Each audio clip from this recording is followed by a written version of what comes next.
ई दरगता शदात coat reporter Ghulam Ali Brohi अमरादारी कन गई जी। गुलाम अली ब्रोई ए बाबत हमारा सरपदी विदे के 2 माह गुजगा पत अंगा लिगारे आप कशक नबुतगा चे बाबतें जी। इस हाल में आपको ये मजीद बताना चाहता हूँ कि तकरीबन 2 माह गुजर चुके हैं बारिशों को, जिसमें सिर्फ तबाही था चारों तरफ। और उसी दौरान मोहल्ला यार मोहम्मद बिरोई जो कदीमी इलाका है, तकरीबन बरसात की शुरुआती दिनों में 8 से 9 फुट पानी मौजूद था, मगर इस वक्त जो कंडीशन है पानी की वो 3 से 4 है।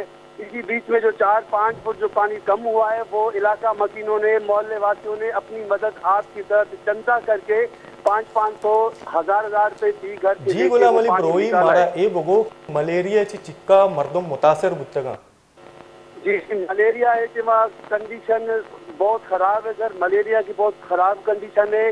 तकरीबन 500 से 1000 घर पर मुश्तमिल यार मोहम्मद बिरोई इस वक्त हर घर में 2 से 4 लोग बीमार पड़े, कहीं पर तो 6 से बंदे बीमार है सर।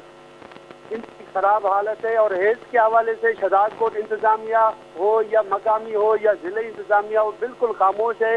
उनको बार बार इलाका मकीनों ने कॉलिंग। गुलाम अली ब्रोई साहब जी, ये बाबत हमारा गुलाम अली ब्रोई साहब में गुना अमरादारी कनगा बुत्ता इदा हाला देवा परी